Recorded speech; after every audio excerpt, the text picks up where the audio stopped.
Bom dia, boa tarde, boa noite a esses amigos, parceiros que sempre estão com a gente. É uma alegria voltar a apresentar o programa, tendo vocês, provocando essa audiência fantástica. Muito, mas muito obrigado. Meus amigos, hoje nós estamos recebendo uma pessoa especial. Para mim, um dos maiores advogados do Tribunal de Júri de São Paulo. É uma pessoa especial, é um advogado famoso, o doutor Arildo de Paula. Doutor Arildo, seja muito bem-vindo aos estúdios. É um prazer enorme receber o senhor e poder propiciar a esse público maravilhoso um pouco vamos subtrair do senhor um pouco do conhecimento para falar sobre os crimes, para falar sobre o Tribunal de Júri. É uma pauta muito longa e muito fantástica. Seja muito bem-vindo. Bom, primeiramente queria agradecer imensamente o valoroso convite, vindo de uma pessoa renomada como é o senhor, que eu sei que o senhor também faz Tribunal do Júri, professor do Tribunal do Júri, então é sempre gratificante um convite vindo do senhor. E queria também agradecer aos internautas que estão acompanhando, aos telespectadores que também acompanham, e tentarei aqui externar sobre Tribunal do Júri, que é sempre um assunto acalorado, desperta muita dúvida, não só aos operadores do direito, mas também aos curiosos. Então, estamos aqui para falar para todos os públicos. Eu queria, para começar, porque, veja bem, eu gostaria que estivesse em mente, nem todos que nos assistem têm conhecimento. Sim. O crime que é julgado pelo Tribunal do Júri, qual é? Tá, vamos lá. São os crimes dolosos contra a vida, na forma tentada ou consumada, e os crimes conexos. Traduzindo, o crime de homicídio, aborto, instigação, auxílio ou induzimento ao suicídio. Também temos o infanticídio, que é matar o próprio filho logo após o parto, sob a influência do estado puerperal. E os crimes conexos? Um homicídio seguido de um furto, homicídio seguido de um roubo. Roubo e furto não é crime doloso contra a vida. Seria julgado por um juízo singular, mas por conexão atrai a competência para o Tribunal do Júri. Então os jurados julgariam um homicídio, por exemplo, e também um crime de furto ou roubo que tenha conexão. Esses dois crimes serão julgados pelo Tribunal do Júri, em razão da conexão. E o Tribunal do Júri? Eu acho que a nível de valor social, de interesse público, o tribunal é o que mais chama a atenção das pessoas, que mais se discute, que mais... O Tribunal do Júri, ele sempre atrai muita atenção das pessoas. Em especial, os crimes de homicídios.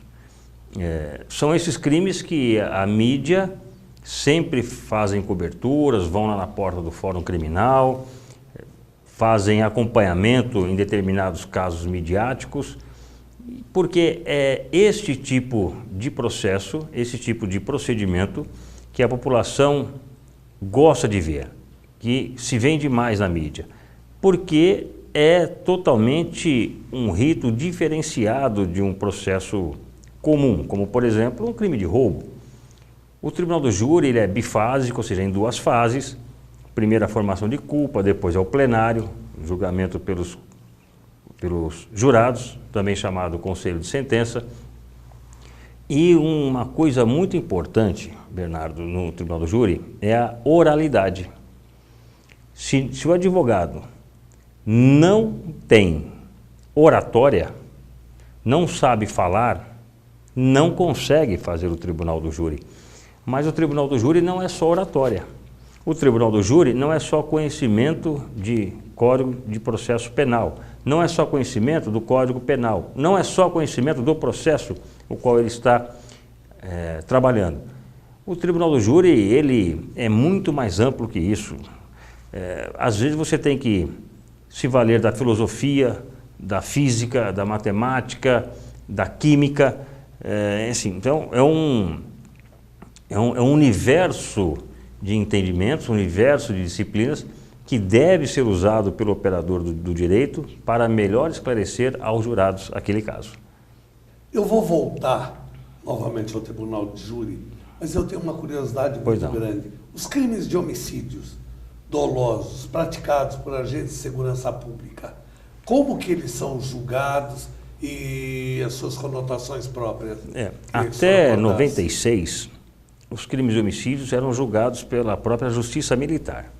Então veio uma lei e disse o seguinte: olha, a partir de agora, os crimes dolosos contra a vida praticados por militares serão julgados pela Justiça Comum, estando de serviço ou não, pouco se importa. Então o militar hoje, o policial militar hoje, ele é julgado pelo Tribunal do Júri, o que eu acho uma grande vantagem para o policial militar, não em termos de favorecimento, não é isso. Porque veja bem, nada mais justo do que ser julgado pela sociedade que paga o salário do policial militar. Enquanto que na justiça militar seriam julgados pelos seus pares, pelos seus militares superiores. E às vezes, muitos superiores, Bernardo, é um caso que acontece com muita frequência, o superior hierárquico, por muitas vezes, não trabalhou em viatura policial por muito tempo. Então não tem a experiência do policial militar que está patrulhando, trabalhando para a sua segurança e que, momento ou outro, acaba se confrontando com um meliante armado, podendo haver uma troca de tiros, né? E então vira alvejar esse marginal porque anda à margem da lei e acaba respondendo processo criminal por muitas vezes, até com uma certa influência da mídia. Raramente nós podemos ter o privilégio de ver a mídia ressaltando uma boa conduta do policial. Um parto feito, um sequestro bem resolvido, não só a Polícia Militar, a Polícia Civil também, que merece todo o nosso respeito, os grupos de ações táticas especiais, tem lá na própria Polícia Civil o grupamento contra resgate, etc. Então devemos também sempre zelar, respeitar as nossas autoridades. Isso até é uma questão bíblica, está até lá em Romanos 13. Então devemos sempre pautar pela educação, respeito às nossas autoridades. Só que o policial militar, Bernardo, diante do aumento da violência, está cada vez mais acuado. Os comandantes desses policiais, por muitas vezes, e digo isso porque pertencia à Polícia Militar por 13 anos, servia a rota e força tática, muitas vezes se acovardam diante de determinada situação. Porque a mídia começa a maldizer sobre aquele policial, o que o comandante diz? Tira da rua, prende, será expulso. Sem sequer, por muitas vezes, ter aberto o devido processo legal para apurar resquícios administrativos, porque o júri é quem vai decidir a questão do homicídio. Então, o policial militar está passando realmente por maus momentos e a sociedade paulista precisa apoiar as nossas forças policiais. Eu lhe faço uma pergunta bastante própria. Eu tenho visto de um tempo para cá, eu só vejo o policial, ele é obrigado a se envolver em confrontos com o bandido. Muitas vezes são tiroteios violentos, um confronto violento. Por que a sociedade está virando contra o policial? O bandido morre, era um santo, era bonzinho, como aquele menino de 11 anos que quase sacrificaram, depois restou provado que o moleque, quando se viu, ele atirou na polícia. A polícia simplesmente revidou. Por que está havendo esse movimento tão forte contra os policiais? É por omissão dos comandantes? Também. Porque se comandante eu fosse, se um policial meu se envolvesse em uma troca de tiro, primeiro, uma troca de tiro não é crime de corrupção, né? Homicídio é um crime que eu, os senhores, as senhoras, até os Dr. Bernardo pode cometer a qualquer momento. O roubo, o furto, o tráfico, não. Isso é opcional. Agora, o homicídio, não. Qualquer um de nós podemos praticá-lo a qualquer momento. Então, veja bem, se eu sou o comandante, ele se envolveu em uma ocorrência que nós chamamos de resistência seguida de morte? Sim. Vai continuar trabalhando normalmente, porque este ato não é desonroso, e vai se apurar. Apurar com seriedade, imparcialidade, sem querer dar resposta à corporação e sem querer dar resposta à mídia. Buscar o que efetivamente tenha acontecido. Que é esse o objeto do processo penal, a busca da verdade real. Então, depois de apurado, se verificaria se aquele policial deve sofrer alguma das sanções previstas no regulamento da Polícia Militar, desde a aposentadoria até a expulsão, de uma forma proporcional. Tem policiais que têm 25 anos de serviço, se envolvem em uma ocorrência, uma resistência seguida de morte, a mídia não entende de que esses tipos de ocorrência fazem parte das vidas dos policiais militares e acabam, por muitas vezes, de uma forma equivocada ou não, maculando a imagem de toda uma corporação que tem em torno de 130 mil homens, mais ou menos. Apurou, ele é responsável? É culpado? É.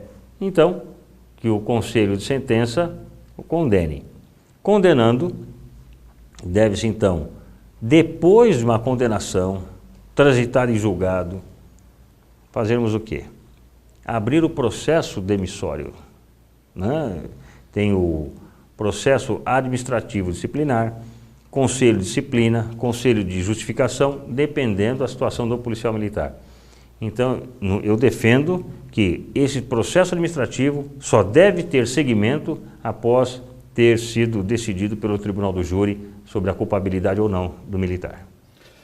Esse fato que está acontecendo, gerando medo nos policiais, porque eles estão à mercê de qualquer situação, isso não está deixando a tropa com medo de ir para o confronto, de enfrentar os bandidos? Afinal, eles estão ou não estão nos defendendo?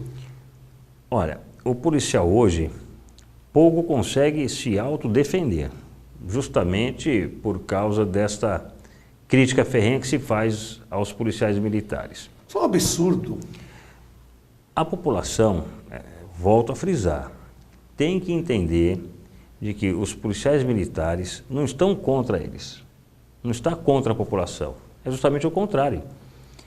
Você vê muitas vezes alguém desacatando o policial e eles filmam como se o policial estivesse errado. Isso não pode acontecer, o policial tem que ter autonomia, tem que ter autonomia, não pode se intimidar, mas eles fazem isso por quê? Porque a força da mídia contra o policial, não é contra a instituição. Contra o policial, geralmente é severa. Então, quem é que perde com isso? A própria sociedade. Quando o senhor e a senhora criticam o policial militar de forma desnecessária, sem conhecimento de causa, sem saber o que exatamente aconteceu, na realidade a senhora está agindo contra a senhora mesma, contra o senhor mesmo. Nós não podemos ficar criticando porque quem paga por essas críticas é a própria sociedade. Nós não podemos mais suportar isso. Apoie o policial civil ou militar ou federal, mas colabore também. Não é só apoiar, é colaborar. Eu peço licença, Pois não. Nós vamos fazer um pequeno break. Meus amigos, não vai mudar de canal não, é rápido, é vupt-vupt.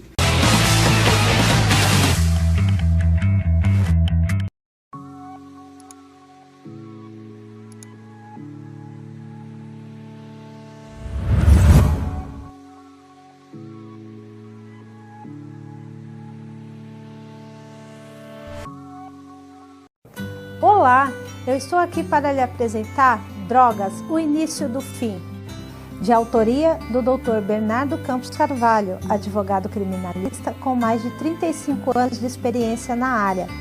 Sabemos que a informação é a maior prevenção. Esta obra é uma ferramenta muito importante no combate às drogas rica em conhecimento, informação e com depoimentos de ex-usuários que já sentiram na pele o sofrimento do vício. O livro tem por objetivo mostrar que há sempre uma saída. Basta querer e jamais perder a esperança. Adquira já Drogas, o início do fim, e invista em sua vida e na vida de alguém que você ama e que precisa de ajuda. Você só tem a ganhar. Vamos combater este mal. Juntos podemos salvar vidas, salvar famílias. Pense nisso.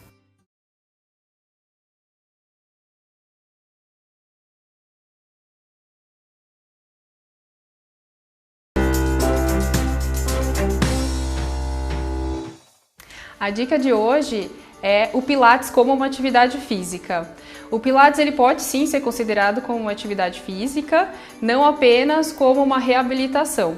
No Pilates a gente tem exercícios intensos, porém que não prejudicam e não vão te trazer malefícios, como às vezes a gente acaba vendo em treinamento físico de musculação. Então, no Pilates a gente trabalha com uma fluidez diferente, com uma carga diferente e com sempre postura, alinhamento associado, sem prejudicar o organismo.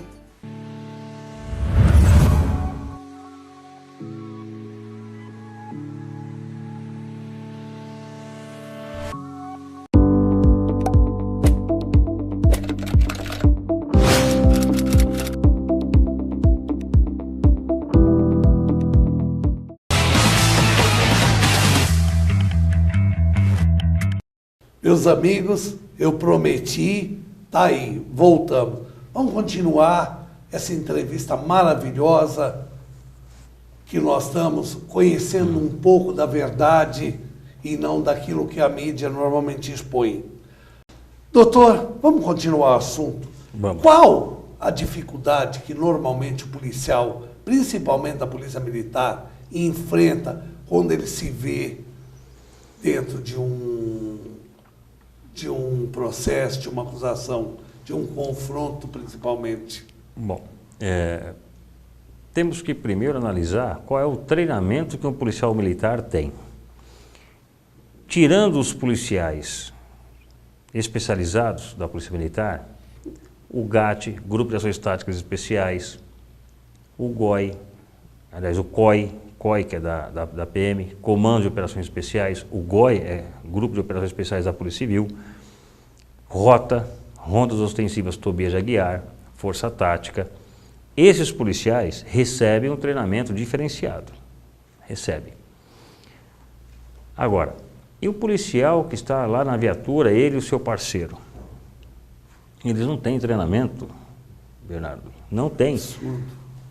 Tem previsão, segundo o método Giraldi, que é uma técnica usada para abordagens, técnicas de tiro. Também tem o procedimento operacional padrão, denominado POP, que deve o policial seguir aquelas orientações.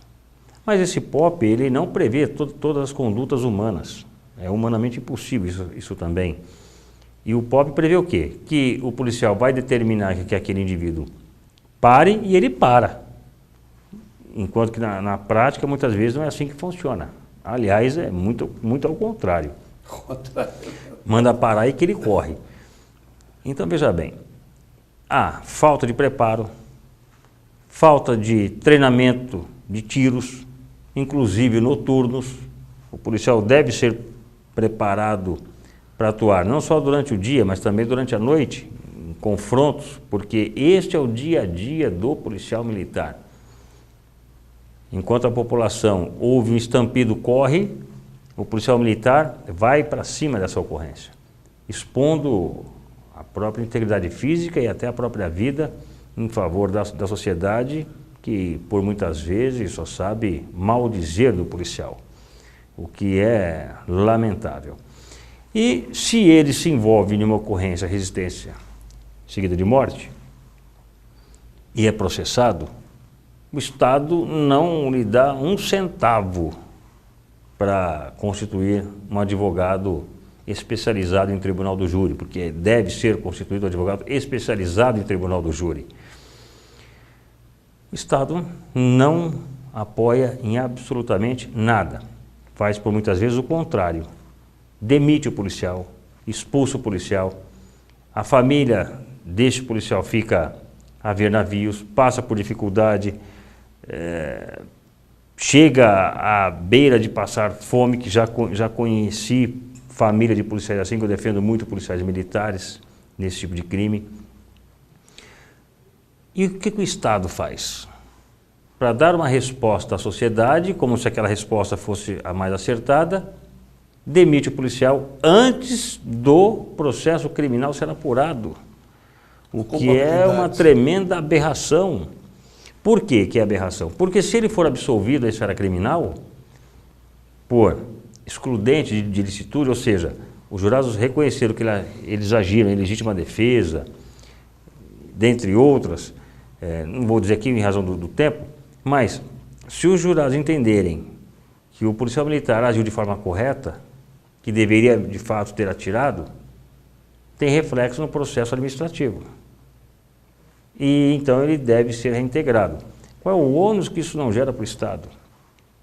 É um ônus muito grande. Então por que não deixa o policial responder o processo criminal, fica suspenso o processo administrativo, inclusive até a prescrição ou decadência, fica suspenso até que se apure o processo criminal. Agora o que não pode é tirar o policial da rua, demiti-lo e expor a família dele toda essa situação degradante.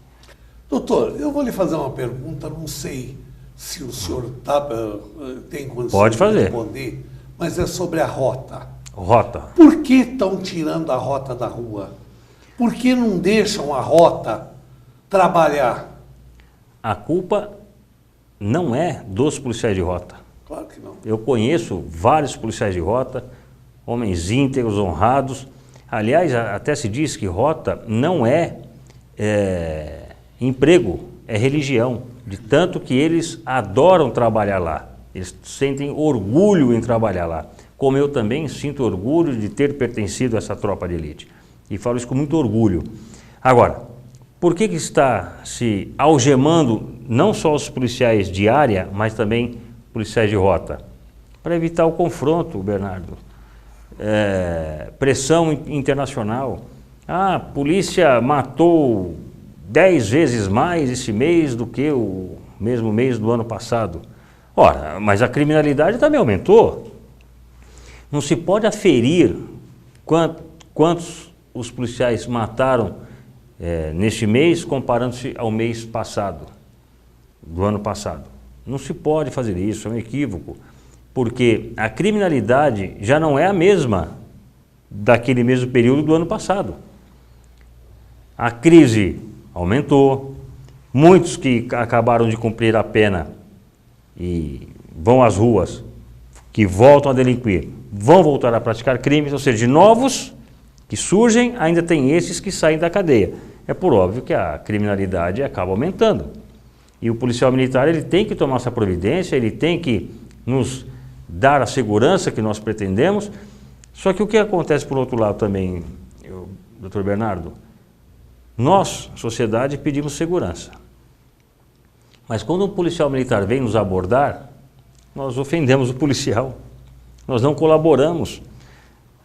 Já cansei de ouvir quando era policial militar, vão pegar bandido, eu não sou bandido, mas o policial militar, Bernardo, não tem bola de cristal. Como é que ele pega um procurado? Como é que ele apreende uma arma? Como é que ele apreende drogas? Um traficante? É abordando. Ninguém vai bater lá na porta da viatura e falar, eu sou traficante, está aqui a minha droga. Não, e não anda com uma placa na cabeça. Não tem um outdoor luminoso. É abordando. Então, quando o policial militar lhe abordar, entenda que ele está fazendo isso para a tua segurança, para a segurança dos seus familiares. Respeite o policial. Agora, há um detalhe importante. Esses índices de criminalidade apresentados, eu tenho conhecimento, tenho visto, hoje estão sendo maquiados.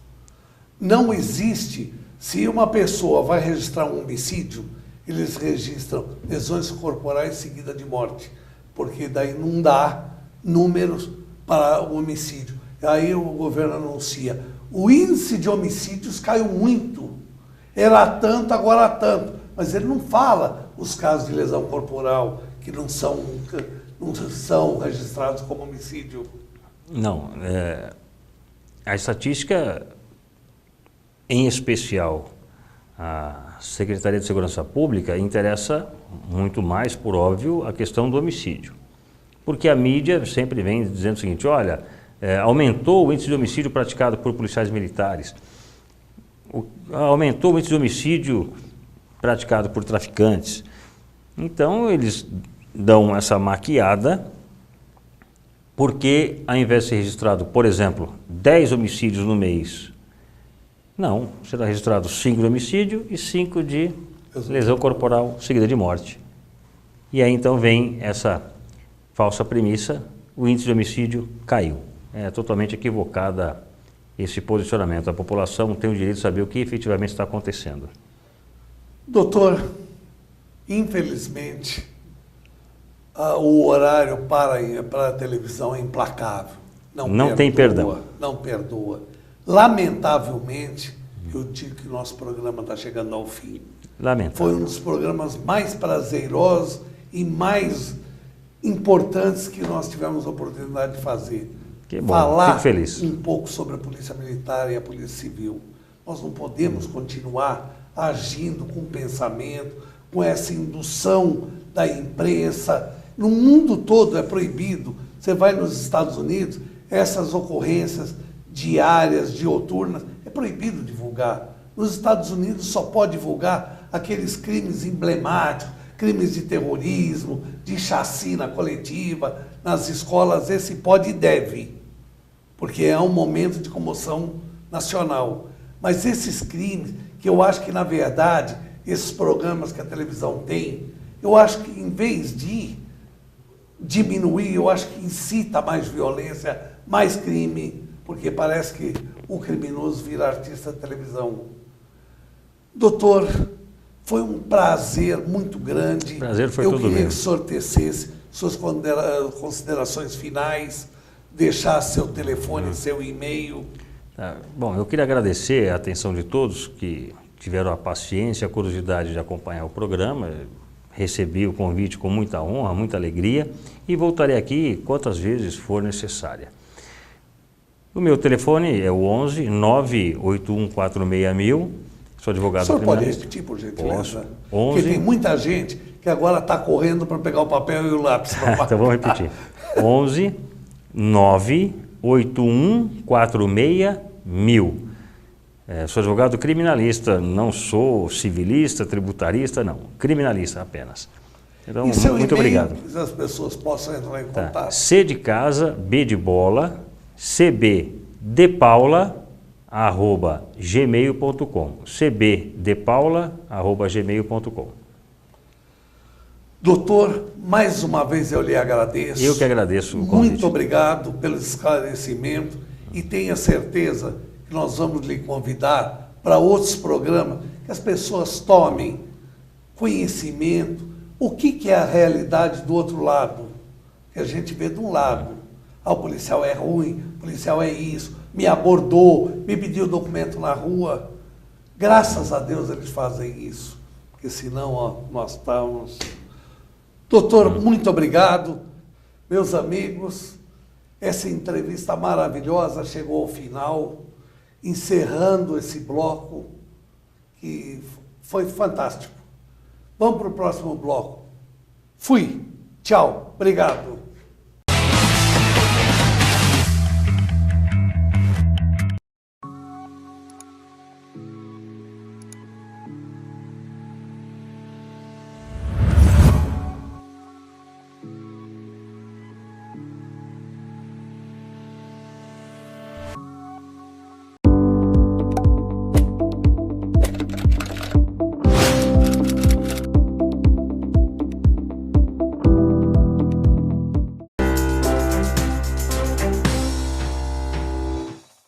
A dica de hoje é o Pilates como uma atividade física.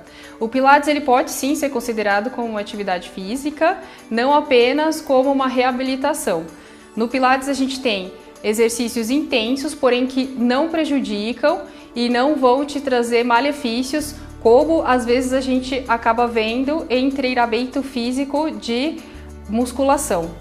Então, do Pilates a gente trabalha com uma fluidez diferente, com uma carga diferente e com sempre postura, alinhamento associado, sem prejudicar o organismo.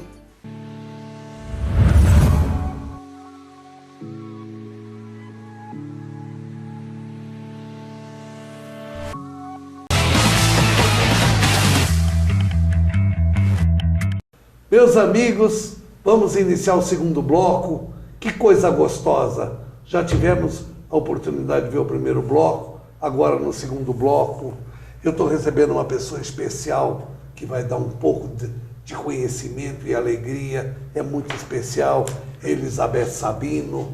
Seja muito bem-vinda, Elizabeth Sabino. É uma honra para nós receber você em estúdio e poder te sugar um pouco do conhecimento. Obrigada, Bernardo. É um prazer, é todo meu. Muito obrigada. Que coisa gostosa.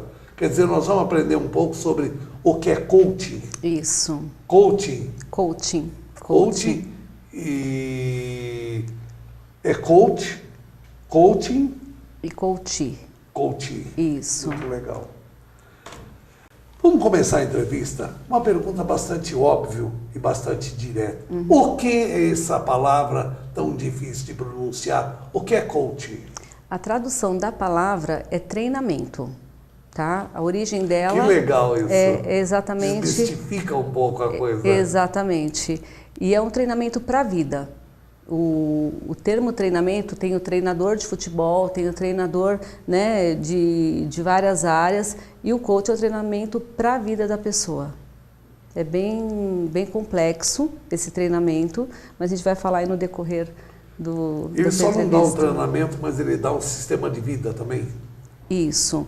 Porque você aprende a lidar, quer profissionalmente, quer pessoalmente, você aprende a lidar com as situações difíceis e conseguir transmitir para a pessoa um pouco do teu conhecimento, formando opinião, formando... Então, no processo de coaching, você tira as respostas da pessoa. Você não passa nada para a pessoa, você trabalha com ferramentas e ela vai descobrir através daquelas ferramentas as respostas dentro dela mesma. Então, o profissional, o coach, ele não fala o que o cliente tem que fazer, ele descobre. E isso é o mais gostoso, porque a resposta vem dentro dele. Todo mundo tem tudo dentro, não consegue a coisa. Exatamente. Eu quero que você me faça o diferencial dos três coach. Qual a diferença de um para o outro? Tá. Vamos começar pelo coach. Coaching é o processo, é o treinamento de coach.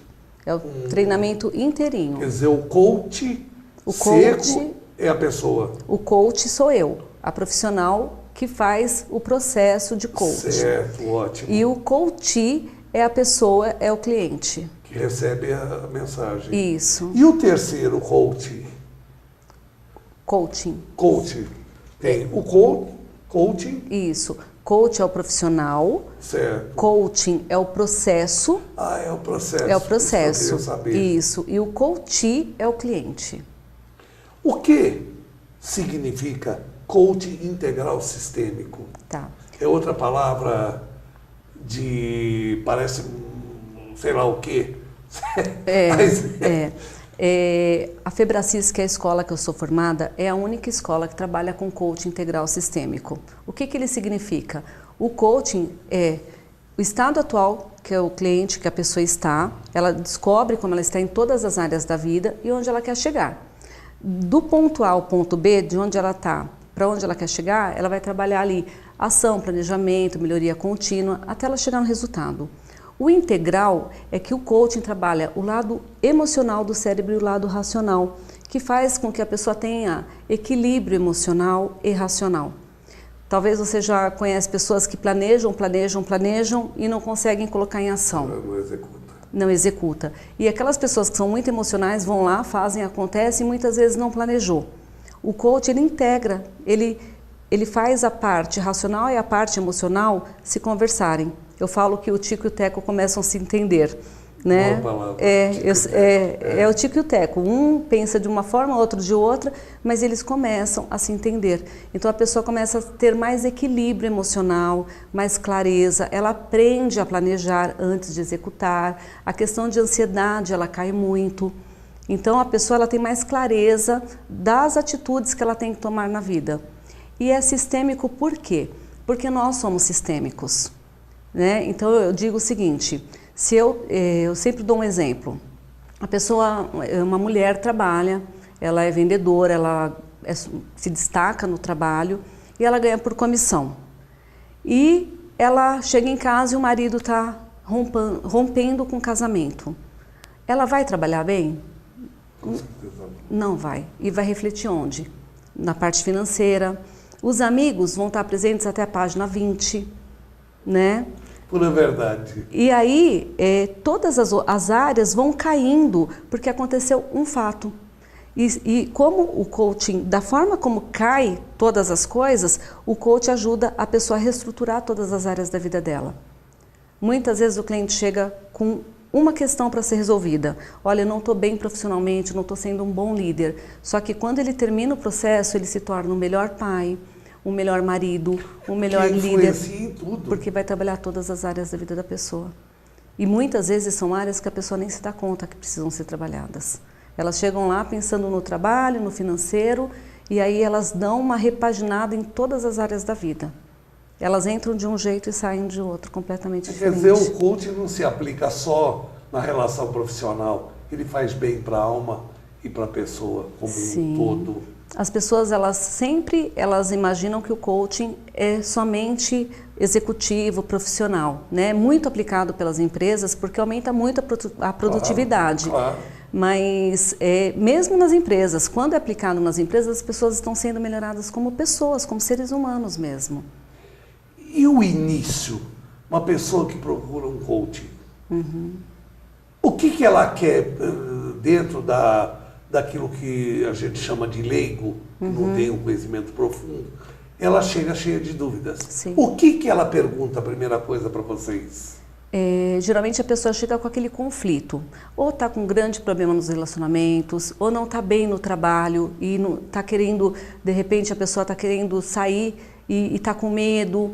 São dúvidas que a pessoa não sabe lidar e ela vai procurar um profissional para ajudá-lo. O grande diferencial desse trabalho é exatamente esse, que ela vai lá com 2 problemas e na segunda sessão ela já começa a ver a vida de uma forma diferente, porque são trabalhados dentro do coaching o autoconhecimento e as crenças que a pessoa tem.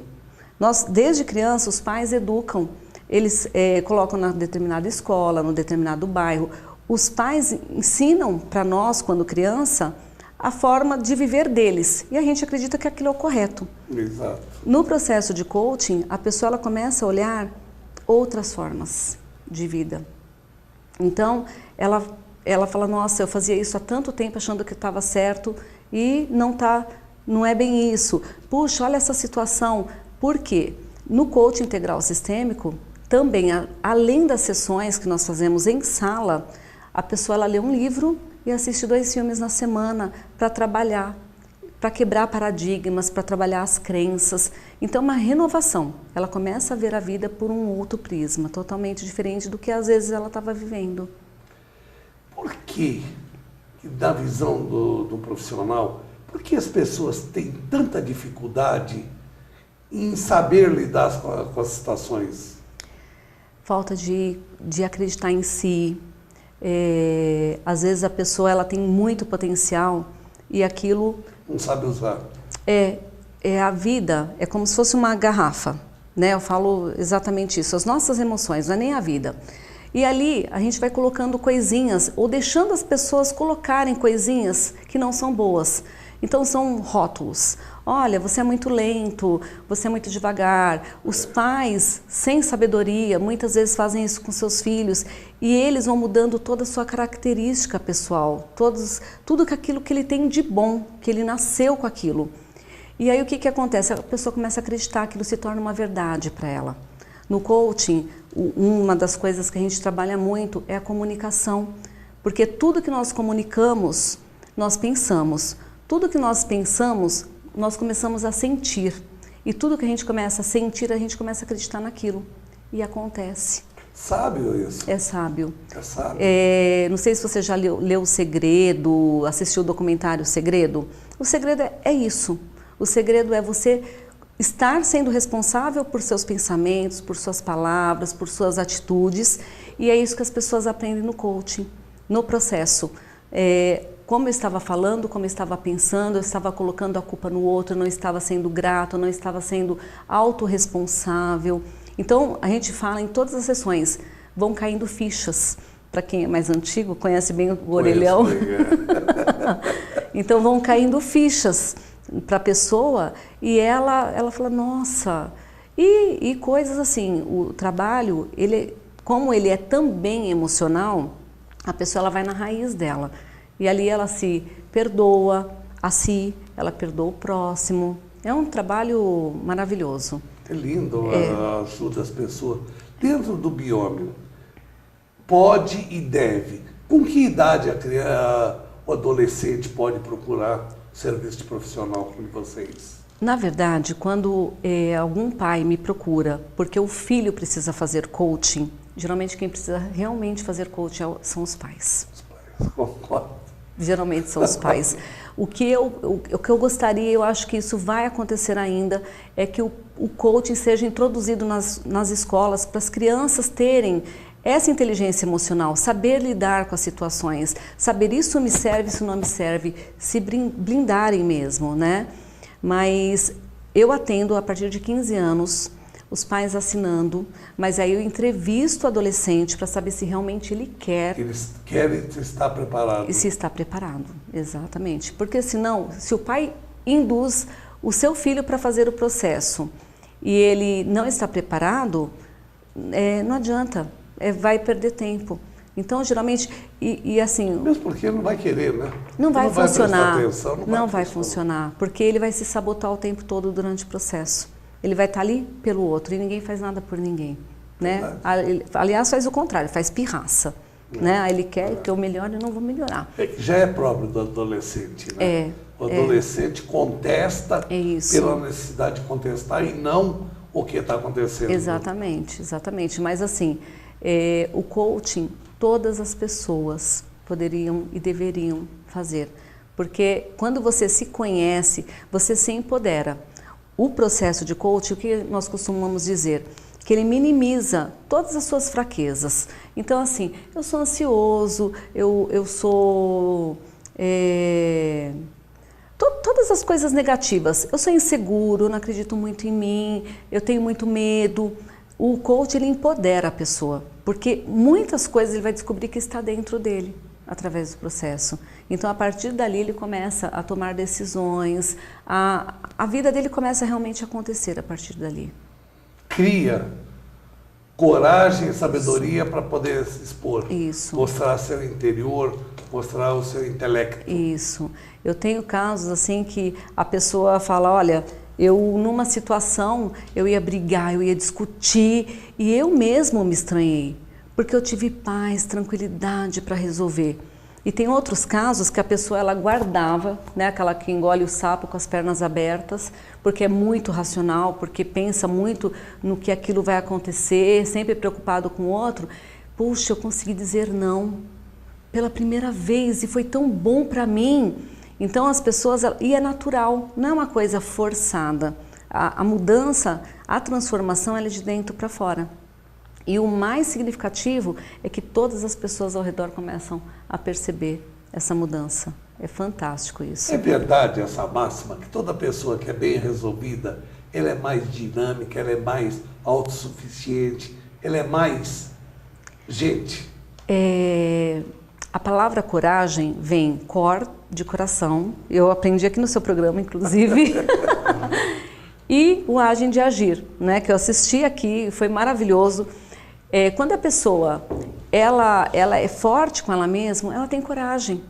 Ela tem coragem. Talvez você podia convidar outras pessoas para estar aqui fazendo essa entrevista e elas dizerem não, porque elas não têm coragem. Puxa, eu vou para a televisão, eu vou para a mídia, eu vou para a internet, eu vou me expor. né? Então a pessoa ela acaba abrindo portas quando ela age com o coração e quando ela acredita nela mesma. Com certeza. Eu vou pedir licença, nós vamos fazer um pequeno break, tá? E já voltamos já. Meus amigos, eu vou dar um conselho para vocês. Pega aquele aparelhinho que comanda a mudança de canais e joga fora, que assim você não sair. Eu volto já.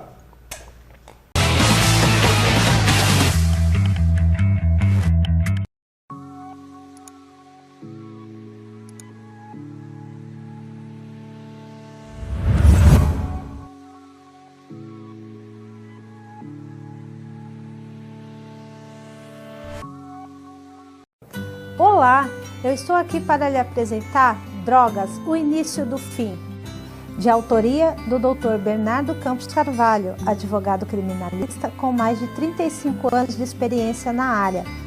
Sabemos que a informação é a maior prevenção. Esta obra é uma ferramenta muito importante no combate às drogas, rica em conhecimento, informação e com depoimentos de ex-usuários que já sentiram na pele o sofrimento do vício. O livro tem por objetivo mostrar que há sempre uma saída. Basta querer e jamais perder a esperança. Adquira já Drogas, o início do fim e invista em sua vida e na vida de alguém que você ama e que precisa de ajuda. Você só tem a ganhar. Vamos combater este mal. Juntos podemos salvar vidas, salvar famílias. Pense nisso.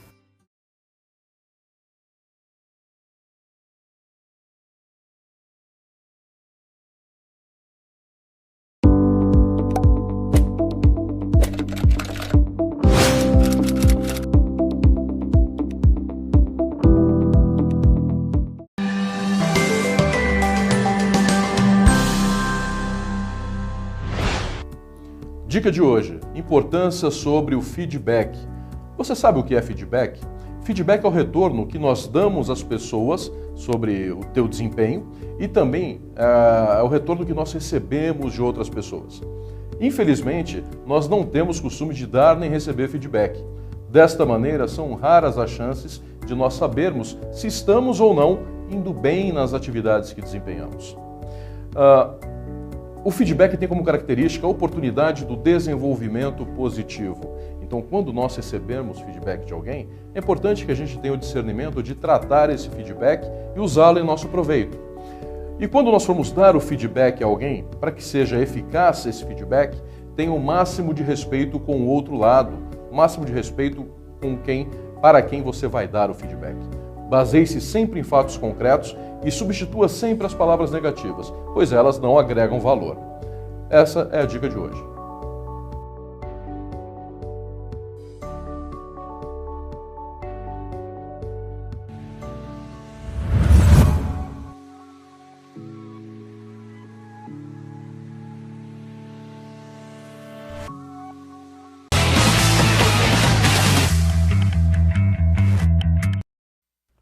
Meus amigos, eu falei que era VaptVupt. Não existe break melhor que esse. É já. Vamos continuar essa entrevista gostosa com essa coach maravilhosa que é a Elizabeth. Vamos mudar agora, deixar um pouco o adolescente, o jovem. Vamos falar agora um pouco do adulto, do profissional, aquele que procura, que está desesperado porque tem que enfrentar o chefe, chega na frente do chefe, não sabe o que falar, não sabe pedir aumento. Sim. Porque a pessoa sofre demais. Vamos falar um pouco sobre isso? Vamos. Vamos falar. Você atende só um nicho de mercado ou todos os segmentos? Eu trabalho com o coach integral sistêmico que atende todas as áreas, né? Isso, abrange todas as áreas e também com coach executivo. Mas quando a pessoa chega lá para trabalhar o executivo, eu peço para ele, se tiver a oportunidade, primeiro fazer o coach integral sistêmico. Eu vou dar um exemplo do que aconteceu com uma cliente minha. Ela havia já feito o coach executivo. E aí ela falou assim, olha, eu estou muito bem profissionalmente, eu estou ótima. Só que meu casamento não está tão bom, eu quero melhorar o relacionamento com o filho. Normal, todos nós passamos por isso. E aí ela começou a fazer o coach integral sistêmico. E no final do processo, o relacionamento dela com a chefia estava de igual para igual. porque ela se empoderou. E no coach executivo ela não tinha conseguido isso. Então, geralmente eu falo para o cliente, primeiro, faz o coach integral sistêmico. Se você sentir necessidade de fazer o coach executivo, que é direto, focado no seu trabalho, na sua profissão, nós fazemos. Mas a pessoa ela sai completa do processo. O relacionamento melhora, a forma de comunicação, a postura, porque nós trabalhamos também exercícios, porque o nosso cérebro, isso aqui, para isso aqui, é uma grande diferença. Nossa, total. Então, tudo isso nós trabalhamos no processo. Então, a pessoa ela começa realmente a colher frutos no profissional, no casamento, com relação com filhos, porque ele vai aprendendo que ele estava fazendo coisas absurdas. Eu mesma, eu falava assim, Dani, eu tenho uma filhinha de 9 anos, você é muito lerda, vamos, a mamãe está atrasada, rápido. E aí um dia minha filha falou assim para mim, ah mamãe, mas eu sou lerda mesmo, eu sou devagar. E eu não conhecia o processo de coaching. Quando eu conheci, eu falei, o que eu estou fazendo com a minha filha? Né? E aí eu comecei a fazer aposta e deixar ela ganhar. Você já se arrumou? Você já colocou teu uniforme? Eu comecei a transformar, dar autossegurança para ela. Fazer o contrário do que eu estava fazendo. Né? Então, eu falo o seguinte, que você aprende a ter sabedoria em todas as áreas. São pequenos detalhes que fazem toda a diferença. Então, são 3 meses o processo, mas dá a impressão que a pessoa ficou 3 anos se conhecendo. Mas mudanças acontecem rápido. É isso que o Paulo Vieira, que é o presidente da Febracis, é uma frase já formada. Mudanças acontecem rápido.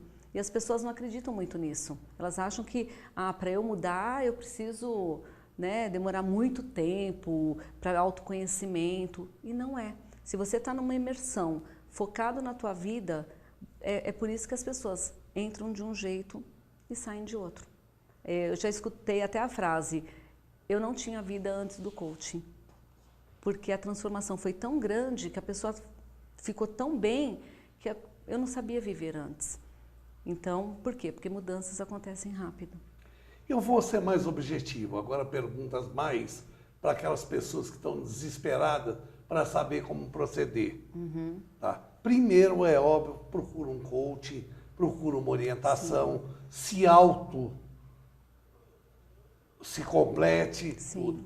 Agora, eu vejo, a emissora é bombardeada, até casos de pessoas que vêm na emissora por pegar emprego. Como que a pessoa deve enfrentar, que não pode por isso ou por aquilo fazer um curso, mas aquelas dicas necessárias a se perguntar, como que a pessoa procede para numa entrevista de emprego? Porque, talvez até voltando um pouco, hoje você vai numa empresa, principalmente na área de informática, não existe mais o paletó e gravata, sim, não existe, é comum. Nós temos muito contato pela emissora de firmas poderosíssimas em informática. O diretor está de bermuda, com o chapéuzinho ao contrário, de camiseta. E vai em outras, o formalismo é o primeiro passo. Como a pessoa, o leigo, faz para procurar um emprego? Como que ele age para ter sucesso? Tá, então vamos lá. A primeira coisa, a pessoa tem que saber se ela, de repente, o tempo que ela está desempregada, tudo isso reflete na autoestima. Né? A pessoa, conforme o tempo vai passando, ela vai ouvindo não, ela manda currículos, ela não recebe. O que vai acontecendo com ela? Ela vai... Depressão violenta. Exatamente. Ela começa a ficar baixo astral, né? Ela tem que ter uma força muito forte. Começa a se questionar se tem capacidade. Exatamente. E às vezes são profissionais que ganhavam muito bem, que tinham cargos maravilhosos em grandes empresas, e elas vão caindo por quê? Aquela coisa da autoconfiança. Puxa vida, será que eu vou ganhar o que eu ganhava? Né? Hoje, nós temos uma facilidade, você falou de internet, de informática. Hoje, a pessoa, para ela ter autoconhecimento, é claro que não vai trabalhar as crenças dela. Mas hoje, se você entra no YouTube, Você tem vídeos maravilhosos que você pode aprender como entrar numa entrevista, como se vestir, como se comportar. Mas além disso, a pessoa também pode pesquisar como adquirir mais autoconfiança. Os profissionais de coaching, eles colocam vários vídeos na internet. Eu tenho a minha fanpage, que é o Instituto Issa Coaching, pelo Facebook, e todos os dias eu coloco lá 3, 4 posts falando sobre esse tipo de coisa, sobre como eu devo pensar, como eu devo agir. Eu vou te pedir licença. Repete teu endereço. Tá. Porque o que você está falando e está disponibilizando Tá. é uma coisa fantástica. Sim, sim. E eu gostaria que os nossos amigos que estão nos assistindo tivessem. Dá teu endereço. Tá. Então, é www.institutoissacoaching.com.br. Instituto Issa Coaching. O coaching é coaching.com.br. E na fanpage do Facebook, é o Facebook e é só colocar o nome da empresa, Instituto Issa Coaching, e lá vai ter todos os dias uma informação bacana. Esses cursos, essas informações aonde? No site? No site. Ou no YouTube, no Face? Onde é mais fácil a pessoa procurar? Tanto no Face quanto no site. Hoje é o mais fácil. Porque no YouTube, por incrível que pareça, eu estou fazendo tantos atendimentos que eu não abri, eu tenho minha página aberta, mas eu tenho que preparar todo um conteúdo para colocar, e aí eu quero colocar com qualidade. Exato. Né? Eu quero determinar tempo, qualidade, eu tenho que pensar no conteúdo, né? Para levar para o público melhor. Então, eu estou fazendo isso hoje no Facebook por enquanto. Né? Olha que dica! É porque é um fácil Essas acesso. Sei que não pôde. É claro, qualquer conselho, antes vá no coaching, faça um treinamento. Sim. E depois você parte para a segunda fase, que é a mais importante, é arrumar um emprego. Sim. Mas por qualquer coisa você não pôde, pega esses exemplos, Sim. se habilite um pouco para você chegar e fazer bonito. Porque, veja bem, você arrumar um emprego é difícil, mas é mais fácil quando você tem autoconfiança, Com certeza. que você tem coragem de mostrar o teu eu, Sim. que é muito difícil. Sim. Você resolver teus problemas. Então, agora eu vou voltar e vou espremer essa pergunta. O que a pessoa faz direto para arrumar um emprego? Como que a pessoa deve? Eu sou examinador, supervisor, você é minha cliente, você é uma pessoa procurando um emprego. Como que você vai me encarar mais objetivamente e mais... Como que você deve fazer para me encarar? Primeiro, sendo você mesma, né? Você tem que ser real, verdadeiro, porque o entrevistador, ele sabe ali se você está mentindo, se você está pensando muito, ele conhece algumas coisas que, o jeito de olhar, a postura, se a pessoa está sendo autêntica, e ser verdadeiro na entrevista. Porque as pessoas, o que elas fazem? Elas colocam uma máscara, né? Uma capa, e vai como super poderoso ali na entrevista, e às vezes não está demonstrando a verdade. E a pessoa do outro lado, ela sente. Porque existe empatia numa entrevista. Claro. Né? O outro sabe se está falando a verdade, se não está. Então, o ideal é ser verdadeiro. Até em situações desfavoráveis. Tipo, horário de trabalho. Olha, você tem que trabalhar das 8 às 2 horas num sábado. E a pessoa, ela está fazendo um curso. Um exemplo. E a pessoa na entrevista mesmo fala, olha, eu estou terminando uma pós-graduação e eu tenho que estar no curso das 8 às 10, só que tá faltando aí algum tempo, ou eu tenho uma viagem muito séria marcada. Se a pessoa faz isso, a outra do outro lado fala, puxa, ela é verdadeira. Ela já, mesmo sem ter conseguido o emprego, ela já está colocando aqui a verdade na mesa. E isso ela ganha ponto. Ao invés de ela perder ponto, Exato. E você imagina se a pessoa é contratada e ela chega depois, fica lá 2 semanas na empresa e fala, olha, chefe, então, eu tenho uma viagem com a minha família, já tá assim planejada há muito tempo, e aí? Ela perdeu ponto. Né? Então, ser verdadeiro, é agir com o coração mesmo na entrevista, igual eu tô aqui. Né? É uma entrevista, é uma coisa séria, é falar com o coração. Quando tem amor, tudo dá certo. Tudo dá certo. Tudo dá certo, não tem erro. Então é você ser você e você um fato assim que eu eu vou dar uma dica bacana. A pessoa se imaginar na entrevista antes dela sair de casa, ela se arrumar bem e no trajeto, na noite anterior, ela se imaginar ali, fazendo aquela entrevista, conversando, porque isso lá na hora, ela já vivenciou na sua mente. Então ela vai ficar mais tranquila, né? Ela vai ficar mais eu tomo a equilibrada. liberdade até de falar. Eu acho que a coisa mais importante, periodicamente, eu entrevisto também funcionários do canal, para outro escritório que eu tenho, eu sou advogado. Agora, você conhece uma pessoa que vai ser entrevistada na hora que ela abre a porta? Sim, sim. Você já fica com certo querendo conectar, fica, posso entrar? Dá licença? Posso entrar? E não entra. É isso mesmo, é isso mesmo. Você fala, dá licença e entra. É.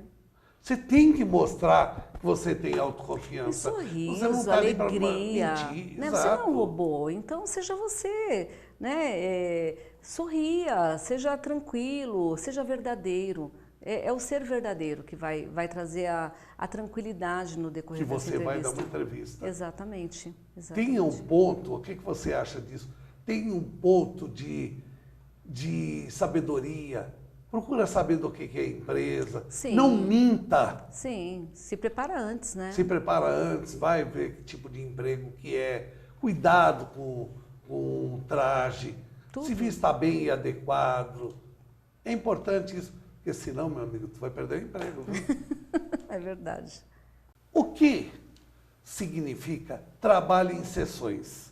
O que vem a ser isso dentro do projeto de treinamento? Nós trabalhamos 12 sessões de coaching e nós colocamos ferramentas nesse trabalho. É 1h30 mais ou menos de sessão. Então, é de acordo com a necessidade de cada cliente, né? Nós temos várias ferramentas para serem trabalhadas para que o cliente consiga realizar aquilo que ele precisa no percurso desses 3 meses, né? Então, 12 sessões, uma vez por semana, de 1h30 a 2 horas cada sessão. E ali é o momento do cliente e conforme a necessidade a gente vai trazendo ferramentas para trabalhar relacionamento, gerenciamento de tempo, repetição de padrão que ele está tendo na vida de pai, de mãe, que às vezes, sabe aquela coisa assim, nossa, eu sou igualzinho meu pai, e logo isso que eu não queria, né? E a gente não sabe como trabalhar isso, e isso eu estou passando para o meu filho, e meu filho vai passar para o filho dele. É uma cadeia. É uma cadeia, nós chamamos de repetição de padrão. Então nós trabalhamos isso durante o processo. Então toda sessão tem alguma coisa diferente. A pessoa, ela veio para uma sessão, ela trabalhou uma área. Não uma área, ela trabalha todas de uma vez só, na verdade. Mas nós trabalhamos na primeira sessão, por exemplo, tá? Gratidão, quem realmente eu sou, qual que é o meu potencial? Na segunda sessão, geralmente, cada profissional ele vai adequando, né? Na sessão, eu geralmente trabalho que pontos você precisa para realizar os teus sonhos? O que está faltando para você realizar teus sonhos? Aí a pessoa fala, olha, coragem, me falta disciplina, me falta foco, me falta conhecimento, mas isso é na questão de comportamentos. E ele sai da segunda sessão sabendo que ele tem tudo aquilo dentro dele. Ele sai empoderado de uma segunda sessão, por exemplo.